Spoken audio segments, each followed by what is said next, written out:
우리가 무조건 아무나 붙잡고 결혼하면 행복한 것이 아닙니다. 어떤 사람과 결혼을 하느냐가 본질일 것입니다. 마찬가지입니다. 국회도 추경도 그 자체가 목적이 아닙니다. 어떤 국회냐, 어떤 추경이냐가 본질입니다. 그런데 청와대와 여당은 어떤 국회이고 어떤 추경인지 묻지도 따지지 말고 무조건 통과시키라고 합니다. 일단 아무나 붙잡고 결혼하라는 식과 다름없다고 생각합니다. 정말 우리 당 그동안 이 국민을 생각하는 마음으로 어떻게든 국회를 열어보기 위해서 진지하게 여당을 설득해 왔습니다. 그런데 청와대와 여당은 패스트트랙을 날치기로 해서 비정상 국회, 일 못하는 국회를 만들어 놓고 아무것도 양보할 수 없다라는 태도로 일관하는 것과 다름없다고 생각합니다. 지금 국민들이 간절히 바라는 것이 무엇이겠습니까? 제발 우리 경제의 숨통을 틔워줄 민생국회입니다. 그러면 도대체 지금 경제가 왜 어려운지, 도대체 어디에 그 원인이 있는지 따져봐야 되지 않겠습니까? 상임위별로 논의가 분산되면 종합적인 토론이 어려우니 모두 모여서 A부터 Z까지 조합검진 한번 해보자는 것이 저의 경제청문회 제안입니다. 청와대에게 이야기했습니다.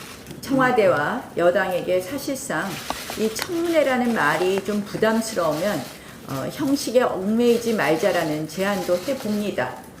그러나 지금 정부나 여당은 경제의 경자만 나와도 알러지 반응입니다. 두려워합니다. 패스트트랙 강행에 찬성했던 일부 야당도 이 경제청문회 필요성에는 공감하고 있습니다. 민주평화당 유성엽 원내대표도 저에게 경제청문회 이야기를 했고 또 이 부분에 대해서 이인영 대표에게 전하기도 했습니다. 그 밖에 다른 야당의 의원들도 이 부분에 대해서 언급한 것을 모두 기억하실 겁니다. 여당 편이 아니면 이 정권을 지지하지 않으면 무조건 발목 잡기로 몰아붙이는 것이야말로 진짜 정쟁입니다. 지난 야당 시절 국회 등원이나 개의 조건으로 청문회를 요구했던 과거를 한번 여당이 복귀해 줄 것을 요청합니다.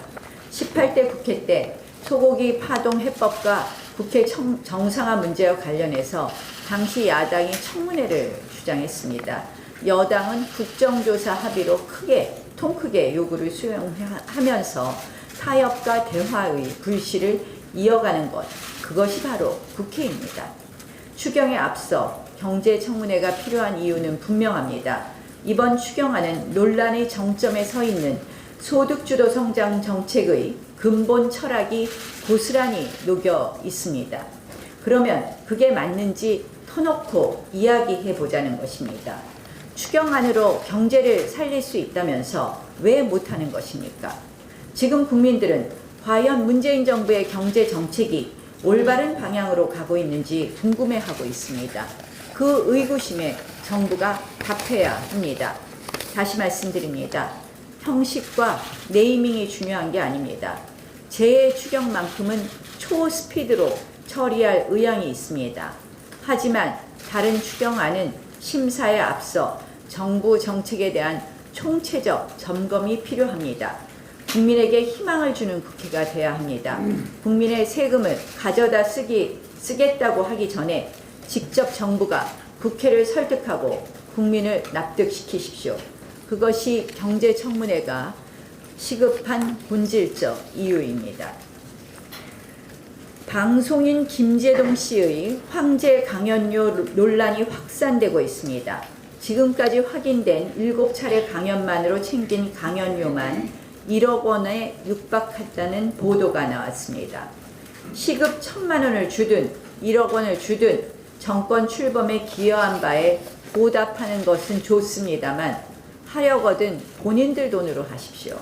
국민 세금 가져다 그렇게 챙겨주지는 말라는 이야기입니다. 문재인 정부 들어 방송계, 문화계, 화이트리스트 어제 오늘 일이 아닙니다. 정권 찬양에만 바쁜 좌편향 방송인, 연예인이 TV, 라디오, 각종 콘텐츠를 독차지하고 있습니다. 공영방송마저 정권 보훈에 휘둘리는 현 세태가 결국 수신료 거부 운동으로까지 이어지고 있습니다. 문재인 정권 들어 경제는 추락하고 나날이 국민들 삶은 어려워지는데 오히려 경제 호황을 맞이한 분들이 있습니다. 친정권 인사들이 대한민국 곳곳을 장악하고 있습니다. 이 정부의 탈원전 고집으로 지역 경제가 무너지고 산업 생태계 전반이 위협받고 있습니다. 전기료 폭등의 공포까지 엄습하고 있지만 누군가는 그 기회를 노리고 엉터리 사업을 꾸며서 국민 혈세인 국고 보조금을 톡톡히 타가고 있습니다. 태양광 마피아, 소위 태피아 전성시대입니다. 민변 출신 또는 코드 법조인들이 사법부를 장악하고 전교조 출신들은 대한민국 교육계를 접수하고 있습니다. 민주노총은 공공기관 정규직 전환을 틈타 고용 세습과 일자리 장악을 해나가고 있습니다. 정부위원회 역시 50곳 이상에 들어가 각종 고용 현안에 민주노총이 간섭하고 있습니다. 이대로 둘 수 없습니다. 국민 혈세로 특정 세력이 호의호식하고 국가의 기본 질서마저 휘둘리는 것을 보고만 있을 수 없습니다. 앞으로 우리 당은 각 상임위에서 전력을 다해 좌편향 세력의 대한민국 접수 실태를 파악하고 그것을 막기 위한 단호한 대응에 나설 것입니다. 한 가지 마지막으로 말씀드리겠습니다. 최근 우리 동해바다 경계가 속수무책으로 뚫렸습니다. 어이가 없습니다. 전투에 실패한 지휘관은 용서할 수 있어도 경계에 실패한 지휘관은 용서할 수 없다는 말이 있습니다. 국군 통수권자 문재인 대통령이 앞장서 체결한 9.19 군사합의 그리고 대한민국 무장해제의 결과입니다. 제가 올해 초에 비무장지대 GP를 찾아가서 9.19 군사합의로 안보상의 문제점을 지적했습니다. 그때 이런 대답이 돌아왔습니다. 감내할 만한 수준이라고. 저는 그때 정말 머릿속이 하얘지는 느낌이었습니다. 지금 감내할 만한 수준의 안보 걱정을 넘어서 감내 못할 수준의 안보 절벽에 이르고 있습니다.